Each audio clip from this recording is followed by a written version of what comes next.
Good afternoon, everyone. The Subcommittee on Indian and Insular Affairs will come to order. Without objection, the Chair is authorized to declare recess of the Subcommittee at any time. The Subcommittee is meeting today to hear testimony for an oversight hearing entitled Making Federal Economic Development Programs Work in Indian Country. Under Committee Rule 4F, any oral opening statements at hearings are limited to the Chairman and the ranking minority member. I therefore ask unanimous consent that all other members' opening statements be made part of the hearing record if they are submitted in accordance with Committee Rule 3.0. Without objection, so ordered. I ask unanimous consent that the gentleman from Wyoming, Ms. Hageman, the gentleman from Alaska, Mr. Begich, the gentlewoman from Utah, Ms. Malloy, and the gentleman from Montana, Mr. Downing, be allowed to sit and participate in today's hearing. Without objection, so ordered. I will now recognize myself for an opening statement. Good afternoon again, everyone. Today, the subcommittee meets to examine whether federal economic development programs are actually working as Congress intended in Indian country. I want to thank each of our witnesses for being here today and for taking the time to share their expertise with the committee. The federal government administers a wide range of economic development authorities. These programs span multiple departments across multiple agencies and operate under different statutes and regulations, and they reflect decades of well-intentioned congressional activity. Taken together, they represent a substantial federal footprint. Yet despite this breadth of activity, tribes and tribally affiliated businesses continue to report persistent barriers to accessing capital, launching enterprises, and executing development projects on tribal lands. The problem is not a lack of federal involvement. Rather, it is the way that involvement is structured and administered. Tribes must navigate a fragmented federal system, one that requires duplicative applications, inconsistent standards, overlapping reviews, and prolonged approval timelines. Programs that may be defensible in isolation often become burdensome in practice, particularly for smaller and more rural tribes. The result is a system that is difficult to use, slow to engage, and misaligned with how economic development actually occurs on the ground. Tribal governments are asking for clarity and for the ability to exercise their own judgment over economic decisions affecting their communities. In other words, they're asking for federal policy to better support tribal self-determination. Today's witnesses are well-positioned to help the subcommittee understand how the system operates in practice.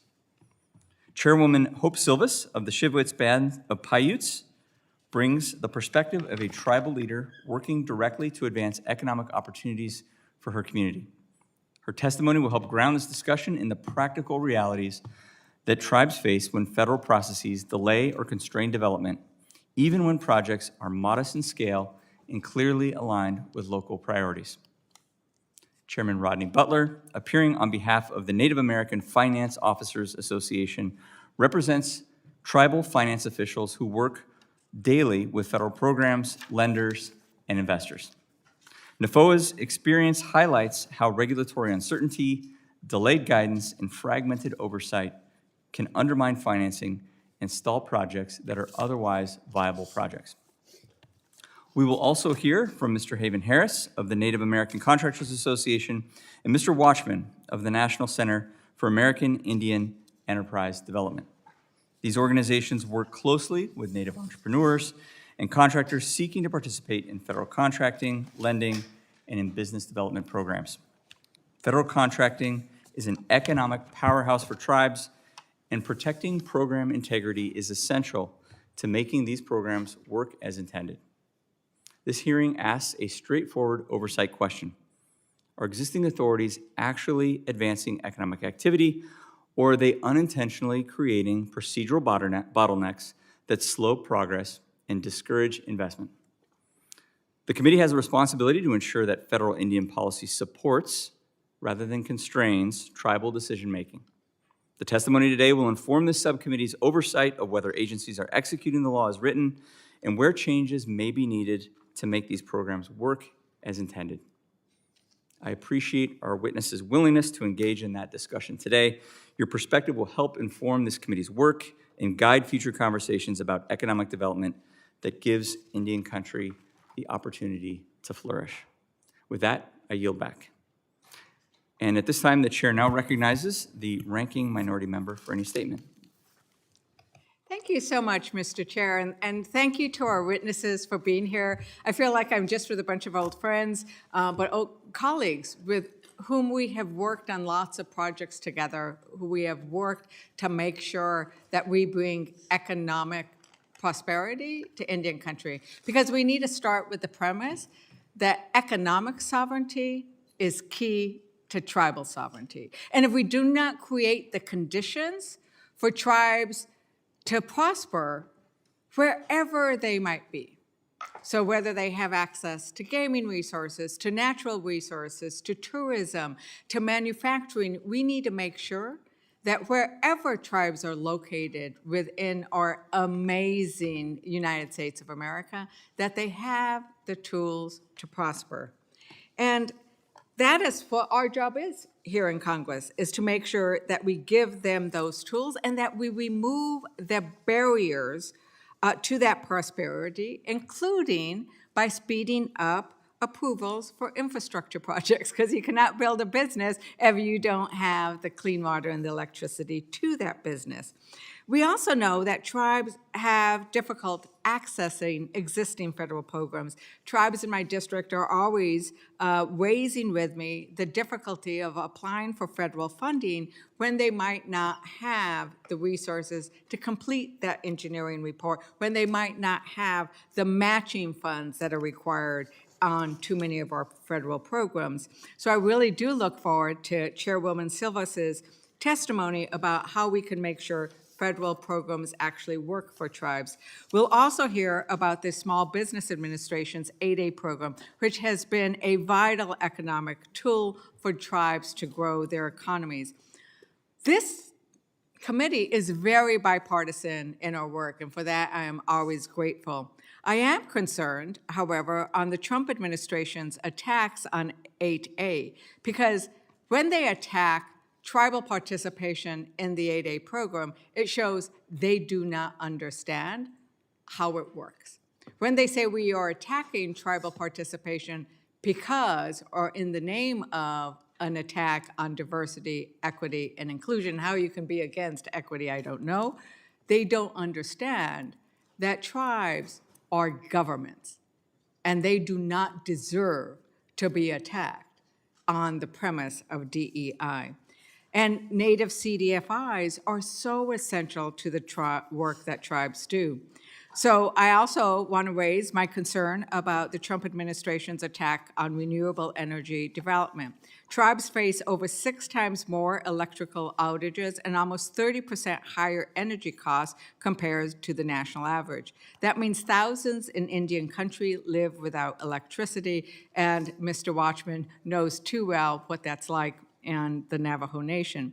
But we now have an administration that wants to cut off renewable energy access.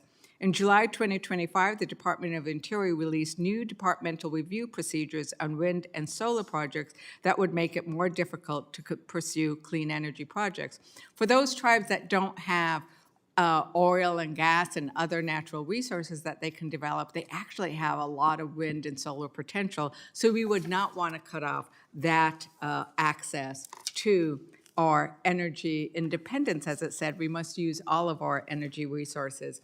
I'm also going to say that no CDFIs make a lot of difference. Mr. Watchman and I have worked on building CDFIs and using CDFIs and doing new market tax credits in Indian country.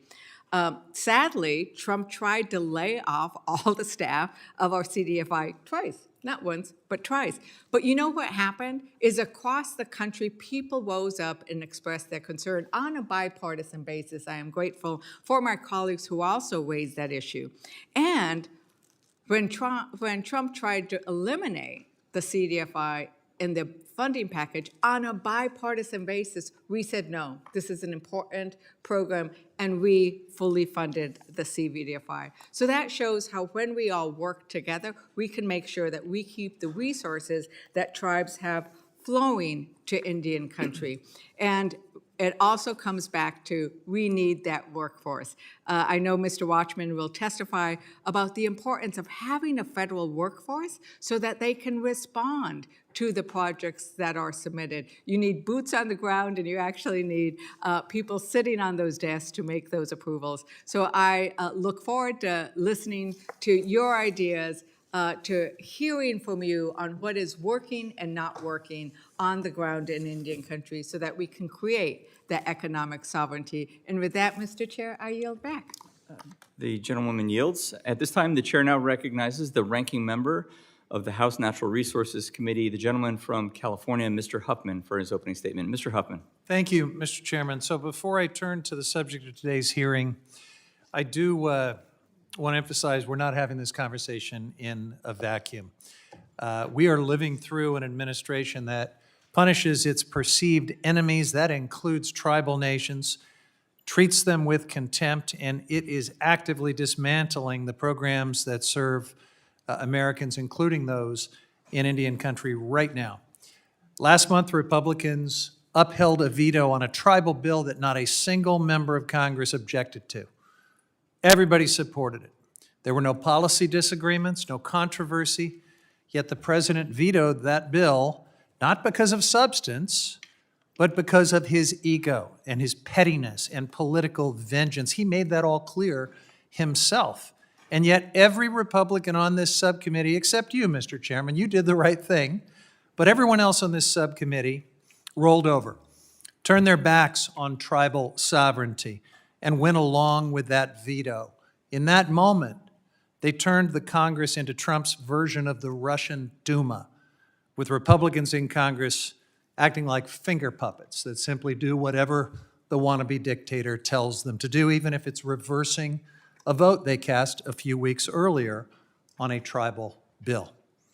We are seeing, as we speak, ICE racially profile and detain tribal citizens across this country. Tribal governments are telling their citizens to carry tribal IDs, but ICE agents are refusing to respect them.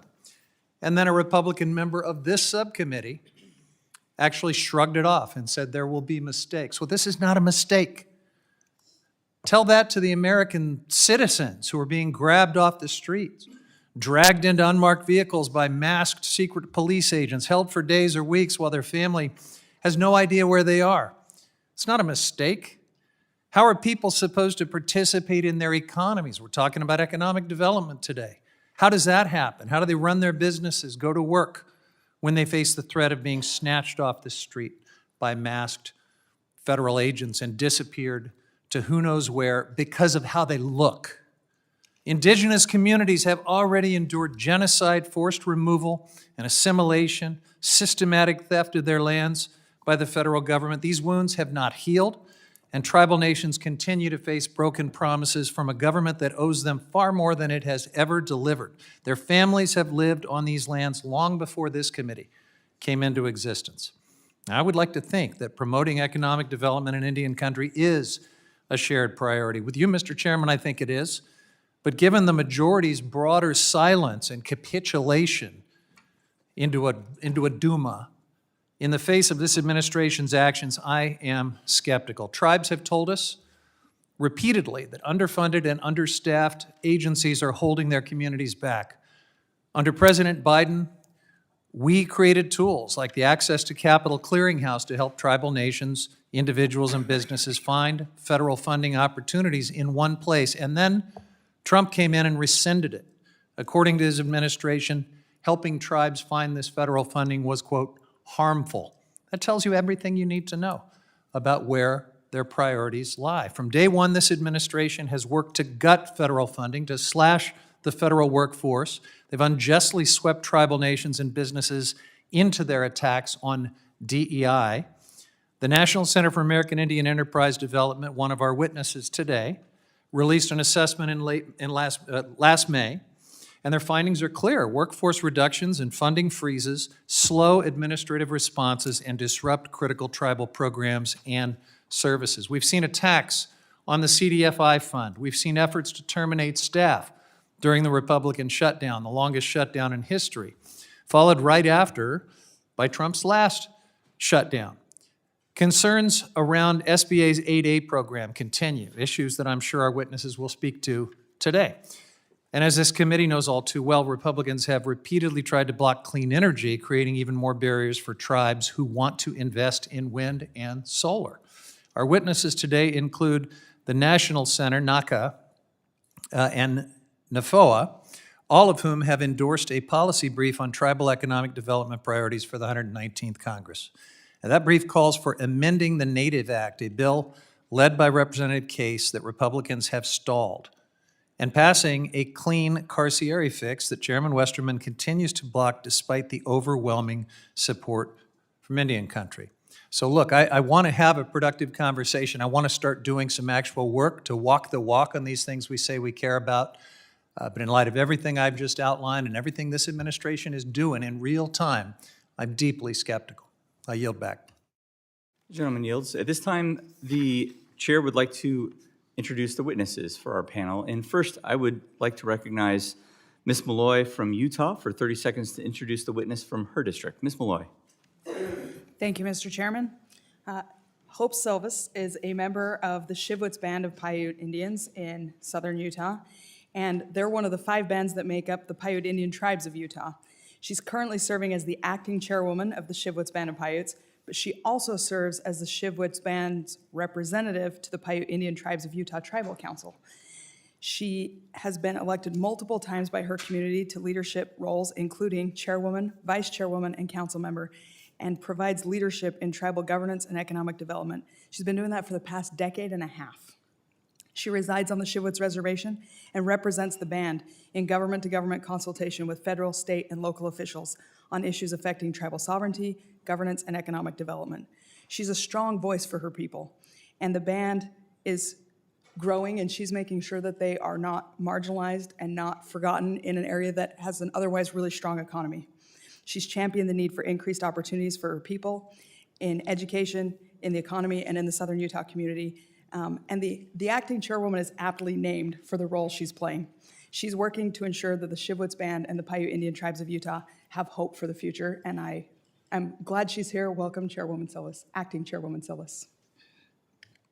Thank you, Representative Malloy, and indeed welcome, Chairwoman Silvas. It's good to have you with us. Next, it's my pleasure to introduce the Honorable Rodney Butler, Chairman of the Board of Directors of the Native American Finance Officers Association here in Washington, D.C. Welcome, Mr. Butler. Next to Mr. Butler is Mr. Derrick Watchman, Chairman of the Board of Directors of the National Center for American Indian Enterprise Development in Mesa, Arizona. Welcome, Mr. Watchman. The chair now recognizes Mr. Begich for 30 seconds to introduce the witness from his district. Mr. Begich. Thank you, Mr. Chair. It is my privilege to welcome a fellow Alaskan to the subcommittee today.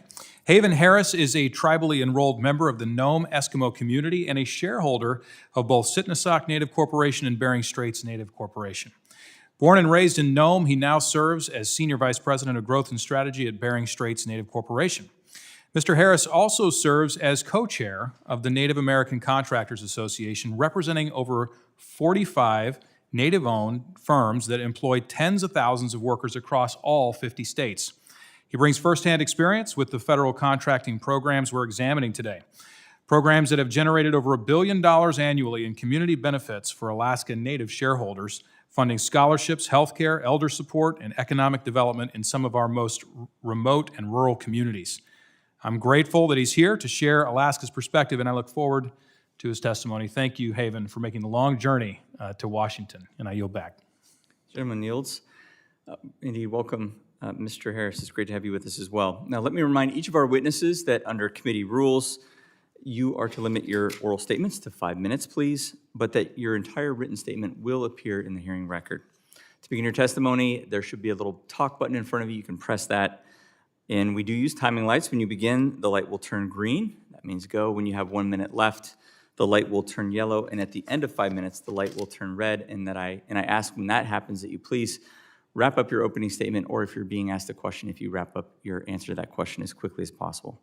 And I will also allow each of our witnesses on the panel to testify before member questioning. And with that, the chair now recognizes Chairwoman Silvas for 5 minutes. Chairwoman Silvas. Good afternoon, Chairman Hurd and members of the subcommittee and Ranking Member Liger Fernandez. My name is Hope Silvas, and I have the honor to serve as acting chairwoman for the Shivwits Band of Paiutes. For the record, I have submitted a more written detailed testimony on my tribe's history and experience with federal economic development programs. Today, I will focus my spoken remarks on the highlights of that written testimony. Thank you for the opportunity to share our experiences with you today. The Shivwits Band is a small federally recognized tribe located within southern western Utah. Unlike many tribes across Indian country, we have long pursued economic development strategies that align with our size, location, and capacity. Rather than rely upon infeasible federal programming to meet our economic development needs, the Shivwits Band has focused our efforts on things within our control, such as our lands and contracting with outside investment. This has resulted in smaller projects, which include a tribal administrative office, infrastructure development, and small-scale commercial enterprises, and a land-based economic uses consistent with our cultural values. As a small tribe with limited staff and resources, we must be strategic and cautious in our economic decisions. In theory, federal economic development programs are meant to support exactly this type of tribal growth. However, in practice, many of these programs have been difficult for the Shivwits Band to access. Therefore, today I am focused on how federal economic development programs often fail to reach tribes like the Shivwits Band, why many well-intended programs are inaccessible in practice, and how these shortcomings have directly impacted our economic development efforts, and how the Shivwits Band has sought congressional action to address barriers to development. First, one of the most significant barriers that we face is lack of awareness that certain federal economic development programs exist. Many programs are housed across multiple federal agencies, each with its own eligibility criteria and application processes. Information about these programs are often released through channels that do not reach small tribes, particularly those with limited administrative capacity. In several instances, due to a lack of coordinated outreach and communication, we have become aware of federal programs only after application deadlines have passed. When tribes are unaware of programs, we cannot plan projects, build partnerships in advance, or align our internal priorities with federal funding opportunities. Second, even when we are aware of federal programs, many are unsuitable for the Shivwits Band as they are not designed with small or rural tribes in mind. Common challenges to access include eligibility requirements that favor large-scale projects, unrealistic match funding requirements, scoring criteria that reward prior federal grant success, and timelines that do not account for tribal decision-making processes or capacity constraints. As a result, tribes like the Shivwits Band are often disadvantaged or discouraged from applying for such programs altogether. Third, although federal programs have occasionally supported our infrastructure, the Shivwits Band has pursued economic development largely through our own resources, partnerships, and incremental growth. In some cases, federal programs were not flexible enough to accommodate the small scale or nature of our projects. In other cases, the administrative burden of compliance outweighed potential benefits of the funding. This has led us to rely more heavily on internal planning and conservative development approaches, even when federal programs were theoretically intended to support tribal economic growth. Bureaucratic issues and delays have also led the Shivwits Band to pursue its own legislation, the Shivwits Band of Paiutes Jurisdictional Clarity Act, in order to strengthen our economic development efforts by removing jurisdictional hurdles to our economic development and placing us on a level playing field by permitting us to engage in leases of terms comparable to those available to non-Indian entities. Fourth, another major obstacle is the administrative burden of federal programming. For small tribes, the same staff members are often responsible for application, governance, compliance, grant management, and community service, all on top of their regular job responsibilities. The Shivwits Band wants federal economic development programs to succeed for all tribes, not just the large and most powerful, so that we can one day come before this subcommittee and talk about our successes with the aid of federal programs. For federal programs to truly work in Indian country, they must be accessible, transparent, and designed with the diversity of tribal nations in mind. Economic development is a cornerstone of tribal self-determination. When federal programs fail to reach tribes like the Shivwits Band, these programs miss the opportunity to strengthen tribal governments, improve community well-being, and fulfill the federal trust responsibility. For these reasons, the Shivwits Band seeks the legislative fix afforded by the Shivwits Band of Paiutes Jurisdictional Clarity Act to further our self-determination and independence. Thank you again for the opportunity to share the Shivwits Band's experience, and I am happy to answer any questions you may have. Perfect timing. Thank you, Chairwoman Silvas, for that testimony. The chair now recognizes Chairman Butler for 5 minutes. Chairman Butler. Wiki, so greetings, Chairman Hurd, Ranking Member Ledger Fernandez, and members of the House Natural Resource Subcommittee on Indian and Insular Affairs. Natasawee, Chairman Rodney Butler from the Mashantucket Pequot Tribe, and I'm here today as the president of NAFOA, the Native American Financial Officers Association. With over 185 member tribes, NAFOA represents the diversity of Indian country's economic landscape, including gaming, energy, agriculture, federal contracting, and so much more.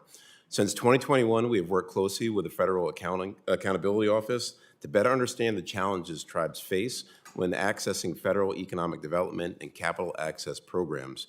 In consultation with our member tribes, we provided detailed feedback outlining key access barriers and recommended practical solutions. The GAO's 2024 Barrier to Access to Federal Assistance report incorporated many of NAFOA's observations, including concerns about limited agency experience, delayed or unclear guidance, administrative burdens, poor communication, and audit challenges. Building on the identification of these recurring issues, NAFOA developed a set of recommendations to improve tribal access to federal economic development programs. These included designing programs with tribes in mind, reducing administrative burdens, providing comprehensive staff training, improving communication and timeline management, providing technical assistance and capacity building, creating clear information resources, and collecting and utilizing tribal-specific data. The gap in data collection deserves special attention because it makes it difficult for tribes in Congress to evaluate whether programs are actually working and what factors are driving their results. The GAO highlighted this issue in its 2022 report analyzing tribal economic development. They examined more than $930 million in tribal-specific programs, in addition to 14 broader programs, and found that the total assistance provided to tribal entities was unknown because agencies did not analyze data to estimate it. According to the GAO, if federal agencies began estimating and reporting these obligations to tribal communities, it would give federal agencies and decision makers, such as Congress, a clearer picture of the impact of these programs and where additional support might be needed. Building successful programs also includes meaningful tribal engagement and consultation. A powerful example of how to do this effectively can be found in the Department of Treasury's Office of Tribal and Native Affairs and its partnership with the Treasury Tribal Advisory Committee, known as TTAC. Through the TTAC, we have worked closely with the administration to address fundamental challenges such as delayed guidance and overreaching regulations that have long created uncertainty and stifled tribal investment. This collaborative effort recently achieved 2 significant milestones, in one case decades in the making, with the release of new rules and guidance resolving longstanding issues related to the general welfare exclusion and tribally chartered corporations.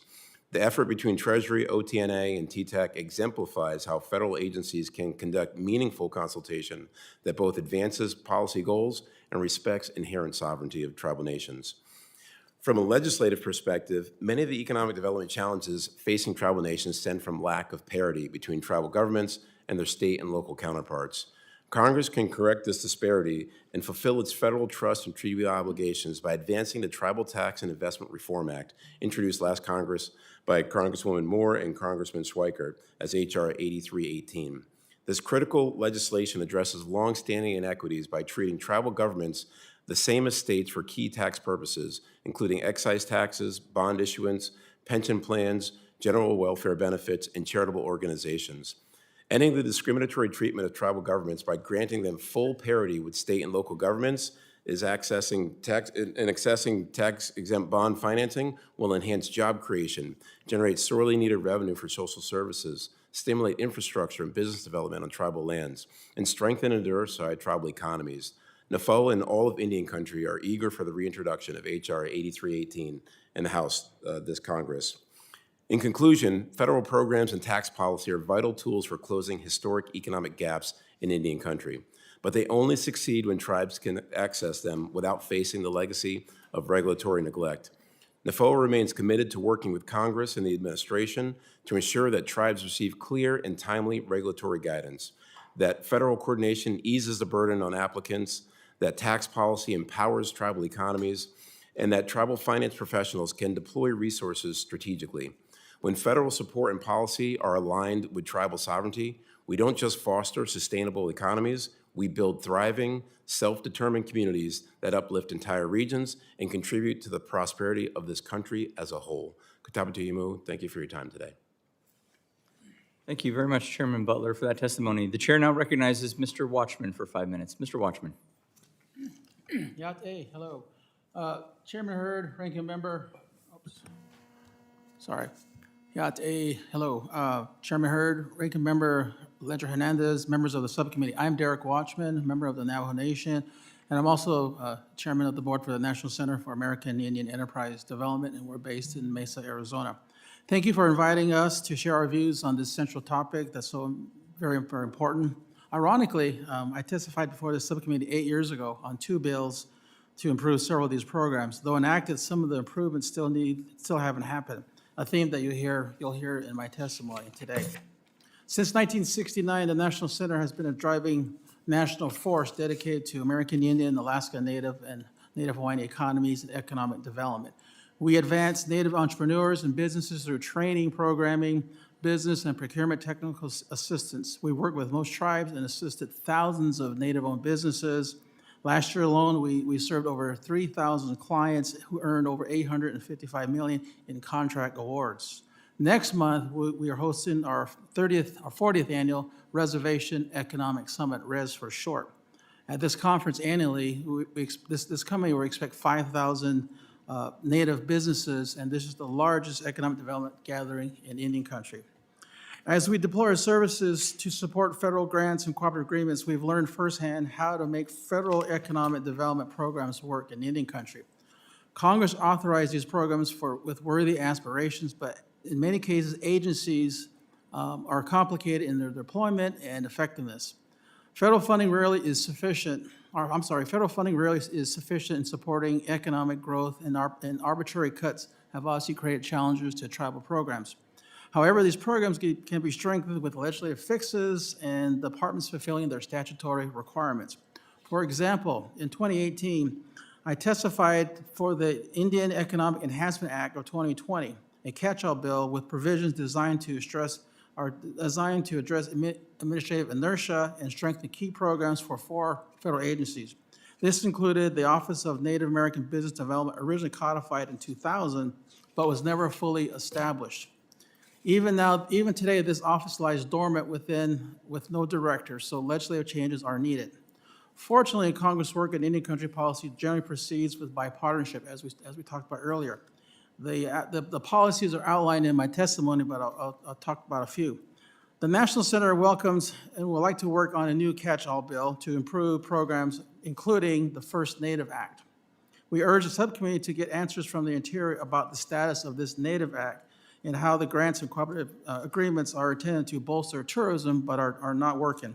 There seems to be a pause on this program.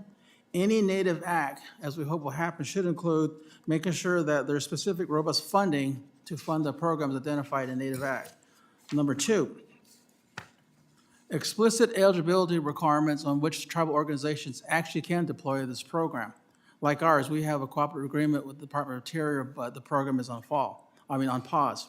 Second, the Indian Incubator Program. We support the continuation and the prompt reauthorization of this program, and obviously bring it up to level funding so that BIA can seek additional applicants. This program has been very beneficial in Indian country. Third, we also urge the subcommittee with its oversight to look at these following issues. Seek assurance that the Department of Interior and the Health and Human Services meets and reports on the Buy Indian Act. This act is very, very important. It's important for procurement, and it helps to improve Indian economic development and economic trade. Second, we request that the Department of Interior strengthen the Indian Loan Guarantee Program. As we talked about, this program is very beneficial for access to capital, bringing capital to Indian country. We also recommend that the program hire folks with banking experience at the Department of Interior. This is probably one of the most critical programs that I, for one, think is important.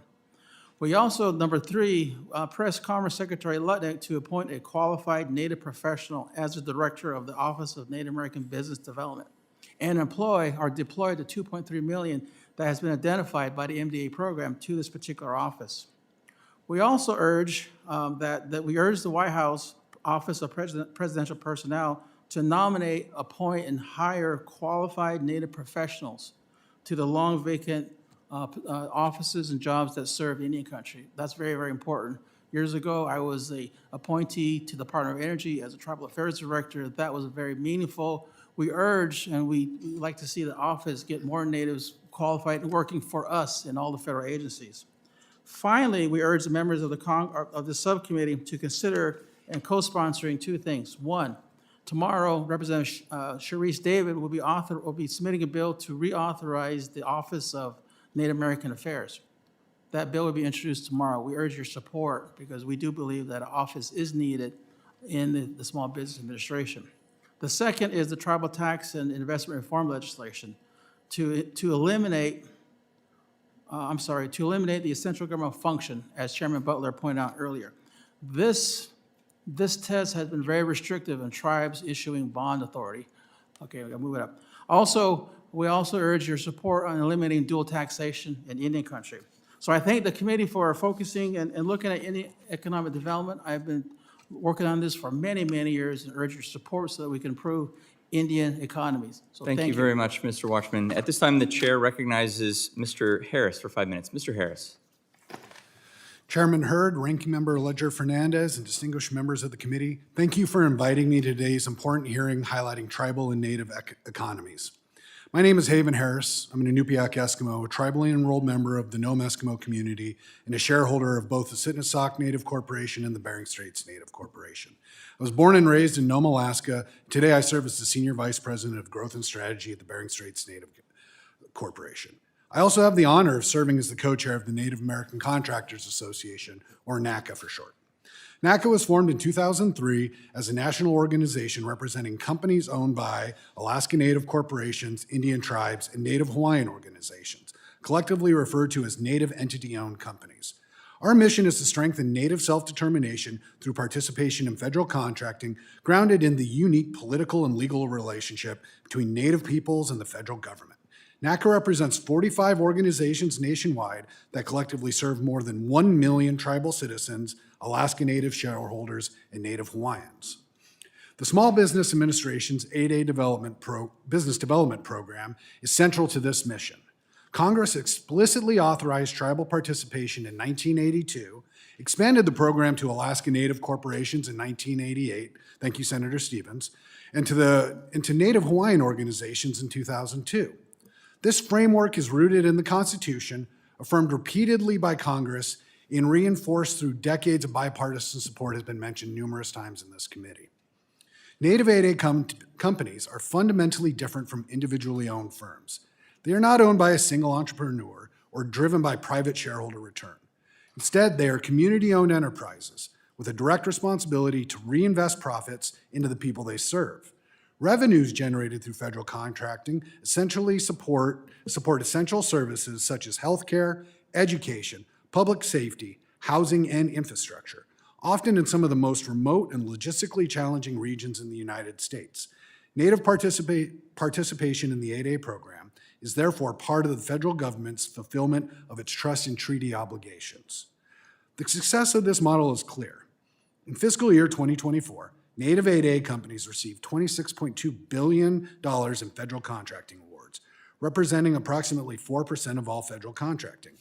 Nearly 70% of those awards supported the Department of War, where Navy contractors deliver mission-critical capabilities, support readiness, and enable rapid response through streamlined procurement authorities. These tools reduce procurement timelines, lower administrative burden, and improve continuity of operations across the government, which strengthens the lethality of the warfighter.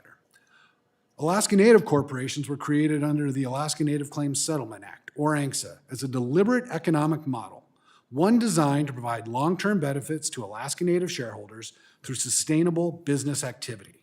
For many ANCs, participation in federal contracting has been one of the most effective tools Congress has provided to turn that model into real, measurable outcomes for our communities. For the Bering Straits Native Corporation and Alaska Native Corp., these benefits are tangible.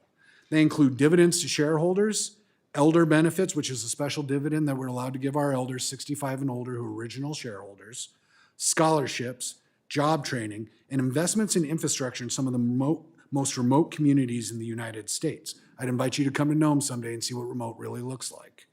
places with no road access, limited services, and few alternative economic opportunities. To put this in real terms, in the Bering Straits region where I grew up, families routinely pay $11 a gallon for gas, $10 for a half gallon of milk. This was verified this weekend in Unalakleet, Alaska, for example, and $11 for a pound of ground beef. Costs that make shareholder benefits from Native-owned companies not just economic development, but economic survival. Federal contracting programs that include Native-owned companies are narrowly tailored economic tools grounded in federal Indian law, upheld repeatedly by Congress and the courts, and designed to address geographic isolation, market barriers, and historic federal obligations. In closing, until Native economic opportunity improves dramatically, Native access to the 8A program must be protected. Until every Native who wants to work has access to meaningful employment, the program must be protected. And until Native children have a quality of life comparable to other Americans, this program must be protected. The Native 8A program is working exactly as Congress intended, strengthening Native economies, supporting federal missions, and fulfilling the government's trust responsibility to our people.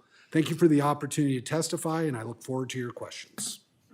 Perfect timing as well. Thank you, Mr. Harris, for that testimony. The chair will now recognize members for 5 minutes of questions, and I'd like to begin by recognizing the gentlewoman from the state of Wyoming and former chair of Indian Insular Affairs, Ms. Hageman, for 5 minutes. Ms. Hageman.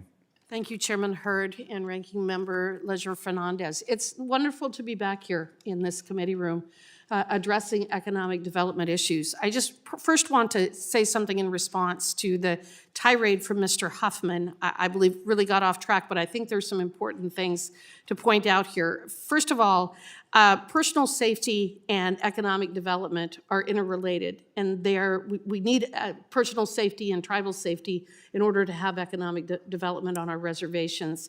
Yet it was under the Biden administration that they threw open the border, and as a result, we ended up in circumstances where we had a couple of hearings where various leaders from different tribes came and talked about the impact of the drug cartels invading the reservations and the consequences of that. Under Kash Patel, I have specifically and personally spoken to him, made sure that this was a priority, that security and safety on our reservations and for our tribal members was a very high priority for this administration. I want to assure you that Kash Patel, the FBI director, has indicated that it is so, and I hope that he is working with our reservation and our tribal leaders to make sure that we can keep our members safe and secure. Thank you for allowing me to wave on to today's hearing. Tribal economic development was one of my top priorities during my tenure last Congress as this subcommittee chair, and I do appreciate your leadership on this issue. Chairwoman Silvas, I very much appreciate you coming here, but also something that you mentioned in your testimony is so important to myself as well as Ranking Member Leger-Fernandez, and that is H.R. 5910. We are working together to pass that. That is a bill that would allow our tribes to lease their lands for up to 99 years. That is advanced out of this committee and passed the House last Congress, and it has again been reported by this committee so that we can get that passed in the House. I am hoping that we can, or that get it passed in the Senate. I am working on that now because I know that that is a very important opportunity for many of our tribal members. Ms. Silvas, could you please speak to the opportunities that this policy change may open up for your tribe if you're able to lease your lands for 99 years? Yes, I believe that tribes should be able to control their own lands, and we believe that we are smart enough to make those decisions and make those negotiations and be able to choose those leasing terms. Ms. Silvas, I absolutely agree with you. And that's why, one of the reasons why we have worked so hard to push that forward. I have visited with leadership from various tribes over the years as to the benefits that that would provide. If you talk to the folks with Agua Caliente in Southern California, the success model that the business model that they have been able to put forward because the 99-year lease opportunity has really benefited the members there. Mr. Chairman Butler, I would like to turn to you real quickly. And as you noticed, The federal policy response to COVID opened up new tribal opportunities in departments and agencies that lacked experience working with tribal governments or tribal communities. This has been a frustration of mine since I first went on to the subcommittee, and understanding the challenges with that government-to-government relationship. And could you please describe how an agency's misunderstanding of tribal sovereignty and the government-to-government relationships and unique tribal circumstances have impacted your success, if you will, as a tribe? Well, I think it goes back to Mr. Watchman's point about having folks that understand tribal governance and policy in these departments administering these programs, right? And so, I mean, in the case of, ARPA or other COVID fundings, you had this large amount of capital that was made available, and then nobody knew how to disperse it and Right. disperse it effectively. And there were no timelines tied to it as well. And so a lot of those opportunities got caught up or actually lost because those funds weren't deployed, because you didn't have those specific resources within those departments. And one of the many hats that I wear is on the Treasury Tribal Advisory Committee, and we have a dedicated team with the Office of Native and Tribal Affairs that focuses on deployment of capital and programs that working within Treasury that have tribal experts employed within the department that are helping tribes and assisting with those programs and communicating directly with Treasury on policy issues. Well, I think that is a fabulous idea, and you, in your testimony, provided some thoughts on designing programs with tribes in mind, but some of these programs already exist and they simply aren't working, and that's what we want to figure out, how to make this work better. Do you have other ideas of how we could get this government-to-government relationship functioning better for the benefit of our members? Yeah, one of the things that we're doing under the NFOA guides is looking at all of the various structures that have been established within, the various stacks and TACs and advisory councils, and seeing which ones are working. First of all, what are they all and where are they? Which ones are working, which best practices then we could take and apply to utilize across departments. Well, we appreciate your advice and any guidance you can provide, and I would say that for the entire panel. Thank you very much for being here. I know I'm out of time, and I yield back. Chairwoman's time has expired. At this time, the chair recognizes the ranking member from the state of New Mexico, Ms. Ledger-Fernandez, for 5 minutes. Ms. Ledger-Fernandez. Thank you. And the testimony was really excellent, giving us a sense of why it is important. I really want to thank you, Mr. Harris, for bringing our perspective back to why do we have economic development in Indian country, and that it is a very different model than a for-profit for singular gain, right? It is a public purpose that we are doing this for, and it was done because the United States had tried to wipe out tribes. And when we finally decided as the United States that that was a bad idea, we passed the Indian Reorganization Act, and we recognized that we had so impoverished tribes that we needed to also try to create some economic development opportunities. And we did both the Section 16 and then we did the Section 17, saying let's create opportunities for tribal corporations for public benefit. And so thank you for bringing us back to the reason why we need economic development in Indian tribe. It's to benefit the entire tribal community. And then what then happens is you benefit the communities around you. As each of you would be able to say about my tribal economic business is such a great job creator for the people around me. So thank you for doing that. Both Mr. Watchman and Chair Butler talked about one program, which was the Tribal Energy, Department of Energy's Tribal Energy Loan Guarantee Program. You each highlighted some of the different problems with it, right? That we need to be able to layer funding, and we also need to make sure that it is not inflexible. I was very pleased that under the Inflation Reduction Act, working with NFOA, we were able to include my bill, the Energy Investment Act, right? Because we need to be able to make it easier and actually have direct loans rather than having to go outside and look for loan guarantees. Like, can we eliminate the red tape and have direct loans from the Treasury? But could each of you and separately say how this program, not my bill, but the existing one, why we have this problem? We could eliminate it if we eliminated some of the inflexibility that you counted out. I'll start with you, Chairman Butler. Thank you, Congresswoman.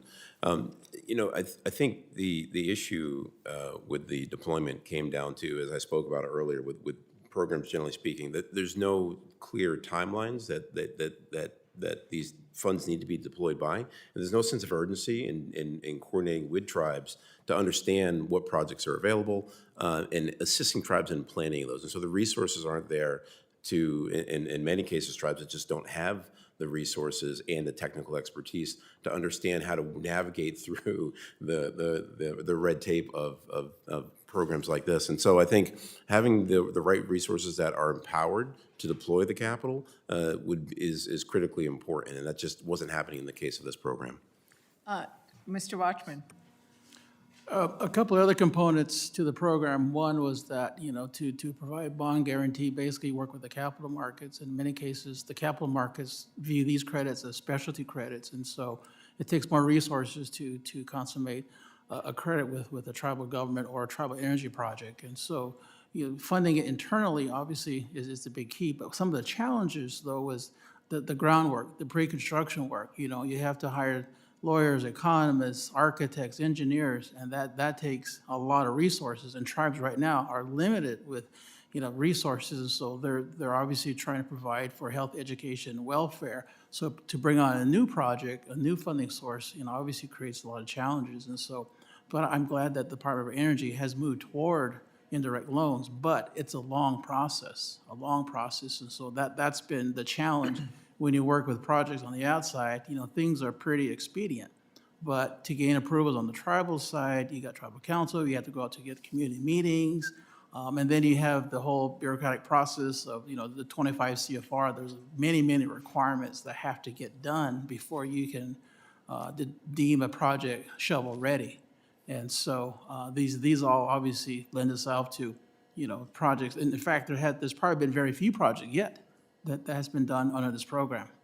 Right. And so, yeah, and thank you. And we've run out of time, but I think that was very much the point that the Chairwoman Silvas was making about what do you do on an upfront basis, right? And how do you make up for that from the small tribe to the big tribe to be able to have those resources up front? And I think that we should look at, is there a way for us to provide that kind of assistance, provide the kind of clearinghouse that Chairwoman Silvas was talking about. In New Mexico, our delegation has a grant finder, right? So we let every tribe in our state, but every person in our tribe can call to us and say, can you help us find that federal grant in the haystack, right?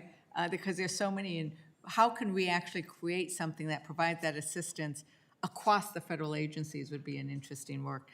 With that, I've gone over my time, and I yield back. That's an interesting idea. The gentlewoman's time has indeed expired. At this time, the chair would like to recognize the chairman of the full House Committee on Natural Resources, the gentleman from Arkansas, Mr. Westerman, for 5 minutes. Mr. Westerman. Thank you, Chairman Hurd, and thank you to the witnesses for being here today.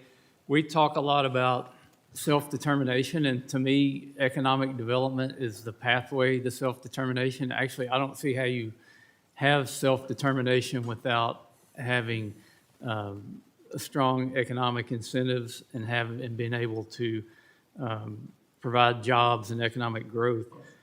And Mr. Harris, you described federal contracting as a market-based alternative to direct federal aid. How does that model address self-determination differently than just traditional grant programs? Thank you, Representative, and it's great to see you again. I had the honor of attending a meeting in Anchorage when you brought the committee up last year in August at the Alaska Native Heritage Center, so thank you for doing that. Great trip. So the way I look at the federal contracting is it's another way to assist in the self-determination process and to assist the grant-making and formula programs that are already in place for our tribes and Native organizations. The way I really see this buffering self-determination is that by bringing in these funds, this is the ultimate ability for tribes, NHOs, and ANCs from very diverse areas, some so remote that we don't really have economic opportunities in conjunction with the federal government to do work both nationally and internationally, providing competitive prices, sometimes negotiated rates with the federal government, and bringing those benefits back to Alaska and to the other places that we work. And by bringing those benefits back, we're able to create jobs, provide dividends, provide infrastructure development in areas where we oftentimes have the worst economic development, unfortunately, because of our remoteness. We have the lowest levels of education and other items because we have been kind of trying to come back and rally around what was said earlier in bringing ourselves up to the standards and par with the rest of the United States. So for me, this really is the ability to aid self-determination by allowing us, whether it's at a board level or a tribal council level, to determine where those funds go and how they can best serve our local communities and our states. Thank you, Mr. Butler. It's been talked about how departments and agencies administer numerous tribal economic development programs, but federal barriers often limit their effectiveness. I'm reminded of a conversation I had with a friend who's a tribal member, and their tribe is blessed with all these resources, and they've invested money to utilize these resources. And he was telling me they couldn't get the resources, and I was like, "Why? I don't get it. The resources are on the reservation. You've got the people and the infrastructure to utilize them. Why can't you get it?" He said, "Well, the BIA won't do the paperwork." And I said, "Well, why don't you all just do the paperwork and take the BIA out of the equation?" He said, "That's a great idea. Why don't you make that happen?" So how does inadequate or inconsistent federal data affect these programs, and how much of a barrier are some of these agencies that are put there to help, how much of a barrier to tribal sovereignty are they in economic development? Well, Chairman Westerman, it's great to see you. Always, I was just up in the Quechee area of Vermont, and I understand you're very fond of that as well. And so hopefully I'll be up there this summer, and I'll see you up there. But data is incredibly important, right? And without it, it's easy to say a program isn't working, or create an obstacle to deploying funds, because you can say that, well, why would we deploy this if we're not going to get any results out of it? But if you're not tracking data, you don't know that, right? And so I don't know the answer to how we get better data. I think that's something that at NFOA we're committed to looking at and trying to understand why the collection is so difficult, and more importantly, how we can standardize it across agencies, because if we're looking at standard data, we can see where programs are working or not working, and how we can better cross-pollinate programs and working together. And so, in that sense of the impact on sovereignty, again, if a program lead or director isn't deploying or willing to work with the tribe because they don't feel, without the good data, that it's actually going to be beneficial, they might slow roll that program, or might just ignore it altogether. And I think that's what tribes are seeing when they're interacting with various members of the departments that you feel like you're just running your head up against the wall against, right? And you're stuck in a information gathering phase, and you're never moving forward with any actual movement because of that. Thank you very much. I have a lot more questions, but no more time. The gentleman's time has indeed expired. At this time, the chair would like to recognize the gentlewoman from the state of Washington, Ms. Randall, for 5 minutes. Ms. Randall. Thank you so much, Chairman Hurd and Ranking Member Laguerre-Fernandez, for holding this hearing.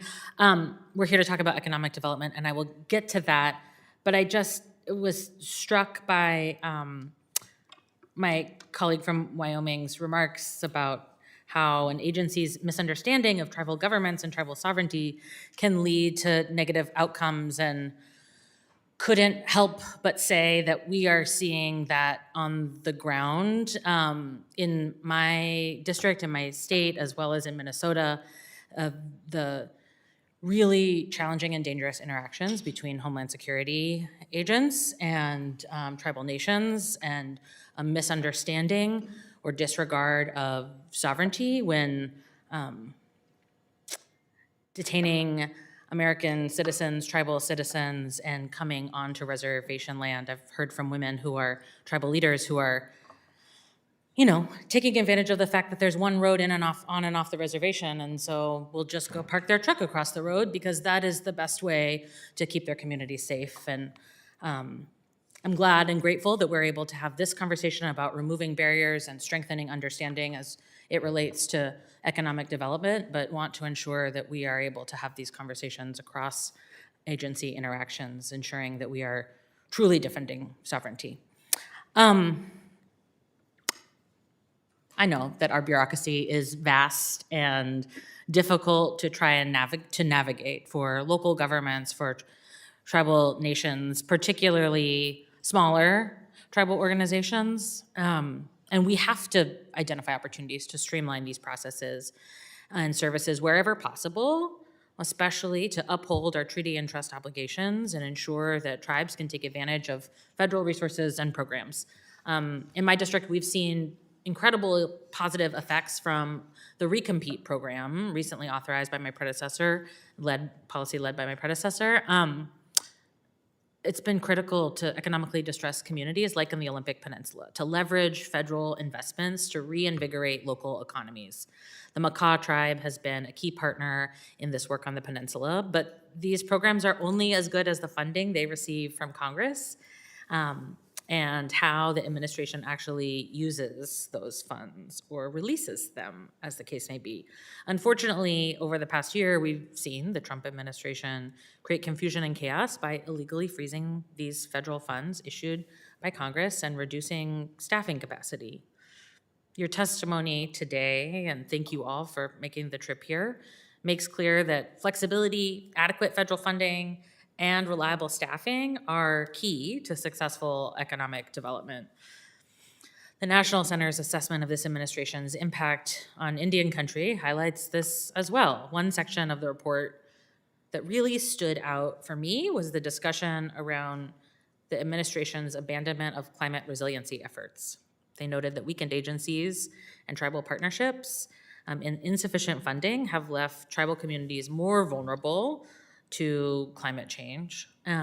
Mr. Watchman, how important are partnerships between federal agency and tribes for implementing economic development programs, and how have staffing reductions over the past year affected these relationships? Thank you, Madam Congressman. Staffing reductions have certainly created, like I said, a pause on many of the programs. Like, for example, out in Arizona, for example, the Hopi tribe was granted an enormous amount of funding for electrifying their community, but the funds were put on hold. Actually, the funds were taken away. So, the Hopi Nation now has very limited opportunities. Right now, they're trying to electrify their homes. In Indian country, especially in our area, we still have a lot of homes that don't have electricity, and so they have to use kerosene lamps and or generators and things of that nature. And so, the elimination of that program, basically, it's halting what Hopi is doing. In our case with National Center, for example, we got a big grant to move forward tourism. And so that program got cut at the Bureau of Indian Affairs. So we're left in a lurch. What do? There's no communication, so we had to put our program on hold. In fact, we had to lay off 5 folks. We got the cooperative agreement 2 years ago. We made these big announcements around the country saying we're really going to push tourism. The BI office shut down, no funding. So unfortunately, we relocated a lot of folks from different parts of the country to our office. So now they're unemployed. And so obviously, a sad situation. We made a lot of promises. And so, but in general, Indian country, there's this unique relationship because you look at, the federal government. If you look at the federal government through the Bureau of Indian Affairs is our trustee. So they have a lot of say. You mentioned, tribes that our agreements, if you look at the land leases, they're actually BIA instruments. And so, we have to rely on the Bureau of Indian Affairs. Plus, there's all kinds of restrictions. For example, I have a small business in my little town of Navajo, New Mexico. It took 6 years just to get a business permit. And this business permit was in conjunction with the Navajo Nation and the Bureau of Indian Affairs. And so I could never figure out why it took 6 years, but finally 6 years later, I finally got a document that signed that I could operate a business. That takes way, way too long. And they tell me that the reason for that is there's so many layers and, a big process, red tape, if you will. And so that obviously stymied my business, and it creates a lot of challenges for folks that want to create and come home. We do have a lot of folks that are leaving, but they want to come home to create businesses. But because of the partnership, if you will, with BIA, it's virtually impossible in many cases. Thank you so much for that testimony, Mr. Watchman, and thank you for your grace, Mr. Chair. I yield back. You're welcome. The gentleman's time has expired. At this time, the chair recognizes himself for 5 minutes. Chairwoman Silvas, in your testimony, first, it's good to see you. In your testimony, you said in several instances, the Shivwits Band has become aware of federal programs only after application deadlines have passed or after funds have already been awarded to other entities. Could you give me a few examples of what those instances were, just so we can help concretely see opportunities that were missed? Yes, we had a current one that came up just recently, and that was the IHBG grant. We found out about that in early December, and that grant was actually due January 15 of 2026. So What would that have been for? Do you know? Housing. Housing, yes. It's a much needed on our reservation. So that was one thing that we're constantly on the lookout for, is better housing for our memberships. And with the notice that we received in just a short time frame to get everything in, and being a small band with very little resources, it was just not possible for us to do that in time. How do federal agencies typically communicate with the Shivwits Band today about these opportunities, or do they not? Is it up to you to go out and find these opportunities? Yes, there's no communication at all. Previously, in my experience, what I've seen is the federal government will email a generic letter to tribal nations. But what they forget to, or what they're not knowledgeable about, is when we have new elections. So we're having all of these emails go to previous chair people, and then by the time that we're able to get that change, it's we find out about grants It's too too late. late, and there's just got to be a better process in that. Great. Thank you, Chairwoman Silvas. Chairman Butler, you said something really interesting in your testimony, that total assistance to tribes is unknown. That's certainly something that we ought to have a handle on. That's a very interesting bit of information. I wanted to chat with you, though, quickly about predictable timelines and how important they are to financing, contracting, and also workforce planning, particularly in those tribal communities that have a limited administrative capacity. Where do federal economic development projects most commonly stall, and what aspects of the process are usually responsible for that? Thank you, Chairman. Great question. It typically stalls in the planning process, right? And I think, listening to Chairwoman Silvas, that's exactly, Silvas is exactly what we're trying to address in this conversation. We're trying to address at our various organizations, and making sure that it's fair across the board to all tribes that need access to resources and these programs. And so the fact that a smaller nation doesn't have those in-house resources to, one, even find the grants and programs that are available, and then two, to fill out go by the process and understand the process and go through the applications, there's no resources to assist them. So there needs to be more focused technical resources that are available to tribes, and not just a blanket, here's a program, and if you hear about it, great, and if not, tough luck. And it's just, that's the way it's structured today. And so even if you're lucky enough to hear, and like we have a grants team at Mashantucket, and we still miss thousands of opportunities. So I can't even imagine what Chairwoman goes through on a daily basis, and the lack of opportunity that she sees in her community. But having those resources, and that's what our orgs try to fill in those gaps, but it's just not enough. Okay. Thank you very much, Chairman Butler. Mr. Harris, from your experience, what specific features of federal contracting, I'm thinking of things like speed, predictability, reduced administrative friction, what things most clearly distinguish successful native contracting outcomes from programs that fail to deliver lasting economic benefits? I would really highlight the fact that with the 8A program, we're in a smaller field of competition, therefore it allows the smaller organizations that are just growing, and even some of us that are much larger, to have an opportunity to compete on a more even playing field. And two, something that I think provides a great benefit back to all of the agencies and the federal government is when we do these sole source opportunities, we can cut our procurement timelines from anywhere from 12 to 16 months on a competitive award down. I've seen them done in 15 days in extreme circumstances, but typically 30 to 60 days. We're able to negotiate pricing with the federal government so that there's an open field and nobody sees or nobody is aware of any inability to hit the mark in terms of negotiated pricing. And we're able also to negotiate scope so that there's a clear level of expectation across the customer and the federal government that allows us to interact more as equal partners. Okay, that's very helpful, thank you. And my time has now expired. At this time, I would like to recognize the gentlewoman from the state of Arizona, Ms. Grijalva, for 5 minutes. Ms. Grijalva. Thank you, Mr. Chairman. I want to begin by acknowledging that we are gathered on Indigenous land and honoring the tribal nations who have stewarded these lands since time immemorial. That acknowledgement must be more than ceremonial. It must be reflected in our laws, our budgets, our priorities, and our commitment to justice. I am proud to represent Arizona's 7th Congressional District, home to the vibrant and resilient tribal nations, including Cocopah Tribe, the Quechan Tribe of the Fort Yuma Indian Reservation, the Tonatim Nation, and Pasquayaqui Tribe, whose histories, cultures, and leadership are inseparable from the story of this region. Tribal sovereignty is not a privilege granted by the federal government. It is an inherent right, affirmed by treaties and enshrined by the Constitution. But sovereignty without resources is hollow. For generations, tribal communities have faced chronic underinvestment that has constrained economic growth and limiting opportunity. This is a result of that deliberate policy choices, and today, this administration is making exceedingly difficult for tribal nations to prosper. We can and must do better.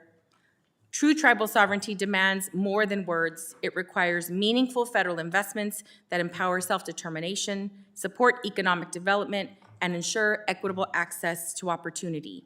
That's why access to capital is so critical. That's why federal programs are specifically designed to meet the unique needs of tribal nations must be strengthened, not dismantled. The 8A program is intended to help tribal nations overcome historic economic exclusion and build sustainable long-term enterprises. The Pasquayaqui tribe in my district has raised concern surrounding the 8A program and around the real hardships under this administration's actions. Many tribal nations are sovereign, but keep having negative consequences of being classified as part of this administration's cutting of what they consider DEI. Mr. Watchman, can you describe on the record what losing the 8A program would mean for tribal businesses and workers, and how your organization is working to ensure the continued successful implementation of the program? Thank you. Thank you. Through the National Center, obviously, we've been working hand in hand with the Native American Contractors Association. And so the 8A program has been a very effective and productive program for many of the Alaska Native corporations and our Native-owned businesses. And so basically, it's a program that helps to jumpstart a lot of our Native-owned businesses. And so with the program shutting down, obviously, as was pointed out by the gentleman who represents the Native American Contractors Association, that would mean big cuts in their revenue sources. Being a member of the Navajo Nation, we do have an 8A. It's a smaller one, but if the 8A program is cut, that means half the workforce, half of the team members for the Navajo Nation's 8A program would have to look for jobs elsewhere. And so this program has been very, very effective. And what that means is that these 8A programs are able to employ Native members, these 8A programs, and the revenue and the profits that are generated is used to offset tribal government costs. Because you got to remember, a lot of tribes don't have a tax base like regular states and counties. So without a tax base, we don't have a revenue source to operate government programs. And so big cuts, if the program is cut, you'll see a lot of impacts to tribal government around the country. And so there's very, very few other options. Gaming is one, but with the 575 tribes here in the country, only about a third benefit from gaming. The rest need these entities like 8As to help provide, for the health, education, and welfare of the tribal governments. Thank you. Tribal nations need meaningful voice in federal decision-making, and consultation must be timely, transparent, and effective. As Chairman Butler's testimony notes, some federal departments and agencies treat consultation as a box-checking exercise, which is unacceptable. Chairman Butler, can you explain what distinguishes meaningful consultation from listening sessions, and why it is important that all federal agencies receive training in government-to-government consultation practices, as your testimony recommends? Yeah, I think I would recognize the poster child of success in that is the Treasury Department. And again, what we've done with the Treasury Tribal Advisory Committee and the Office of Native and Tribal Affairs, we take consultation seriously. We engage on multiple occasions tribal leaders directly, and then the feedback from those tribal leaders on the programs that we're looking at, and recently the GWE rules and the tribally chartered corporations, they get inserted into the actual rules.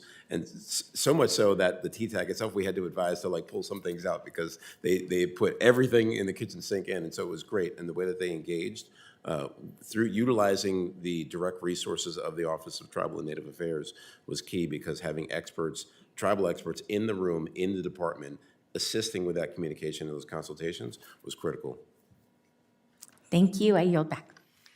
The gentleman's time has expired. At this time, the chair would like to recognize the gentleman from the state of Michigan, Mr. Wahlberg, for 5 minutes. Mr. Wahlberg. Thank you, Mr. Chairman, and thanks for being here as a panel to provide us oversight, insight, and so thank you so much. I want to thank the committee as well for the opportunity for this oversight, because having both the Pokagon Band of Potawatomi as well as the Nottawasepi Band of the Potawatomi Indians in my district, I know it is important that we understand how many support opportunities there are for municipal governments, the employment of thousands of people in Southwest Michigan, the critical services that are provided to their members that I've had the opportunity to see as they function is extremely important. So a hearing like this to make sure that the array of federal programs are used appropriately to assist and not to hinder is very important. Ms. Silvas, in your testimony, you explain how projects are technically open to all tribes, but due to requirements of the programs like staffing, technical issues, the expertise or lack of expertise there, financial reserves, smaller tribes are often unable to participate. What program design features tend to advantage larger, better resourced tribes, even when programs are nominally open to all tribes?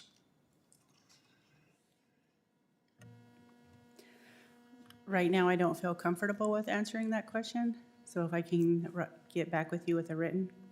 Okay, that would be helpful. I'd open that to any others who would like to answer that question again. What program design features tend to advantage larger tribes? I'll wait for your response on that.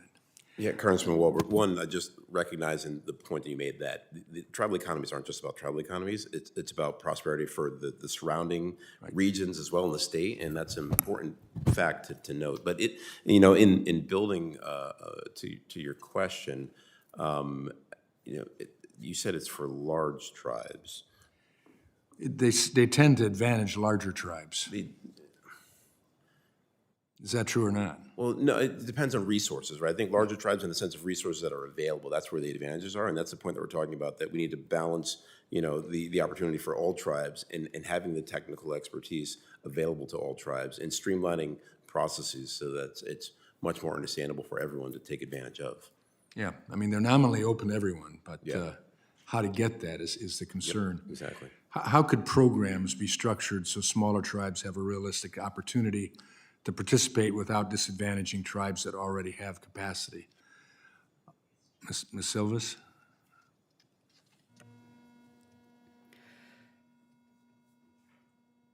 I'm sorry, can you repeat the question?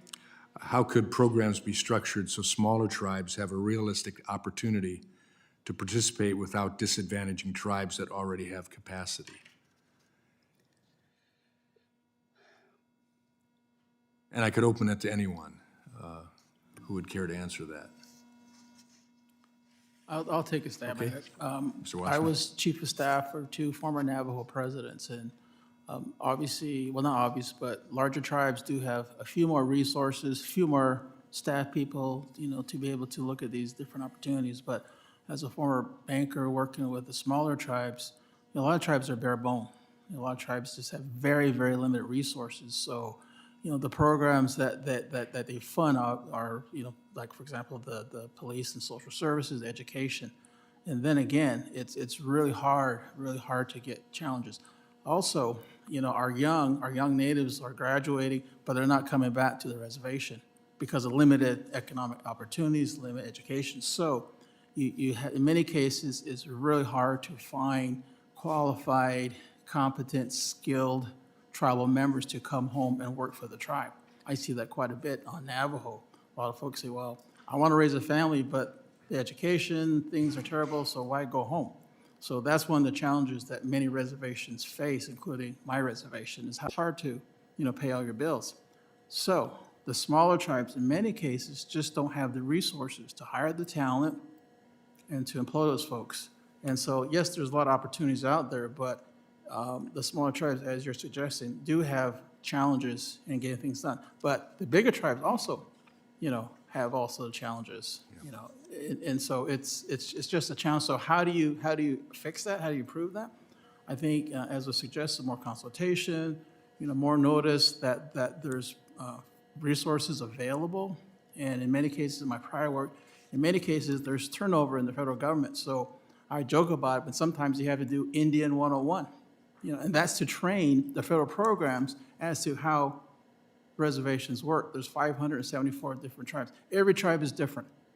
And so it takes unique challenges to understand how this tribe works versus this tribe. So that's my quick answer. I appreciate to the question. that. Thank you. My time has expired, and I yield back. This gentleman's time has expired. At this time, I want to thank each of our witnesses for your valuable testimony and also my colleagues for their questions. Members of the committee may have additional questions for you witnesses, and we would ask that you respond to those in writing. Under Committee Rule 3, members of the committee must submit questions to the committee clerk by 5 p.m. on Friday, February 6th, 2026. The hearing record will be held open for 10 business days for these responses. Is there any further business? Mr. Chair, I'd like to seek unanimous consent to enter into the record Executive Order 14-112. Is it on? Wrong one. Oh. Mr. Chair, I'd like to seek unanimous consent to enter into the record Executive Order 14112 issued by President Biden titled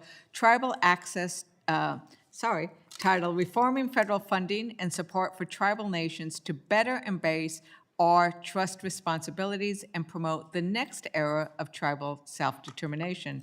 This executive order, which as you can see by its title, is intended to do some of the work we're talking about here, was rescinded by President Trump on March 2025. And I thought about it because of your questions with regards to the need to have like a clearinghouse. The revocation in essence, revoked the tribal access to capital clearinghouse that came about because of the executive order.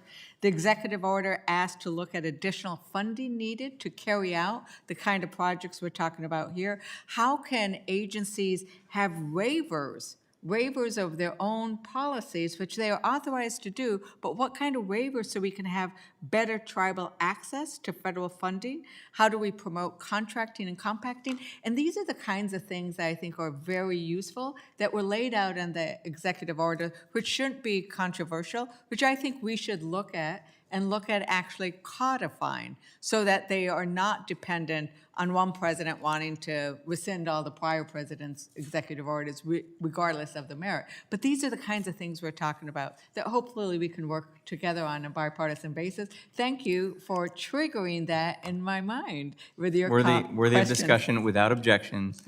That will become part of the record, as well as that testimony there you just gave. Thank you, Ranking Member Ledger Fernandez. If there is no further business, without objection, the committee stands adjourned. Thank you all.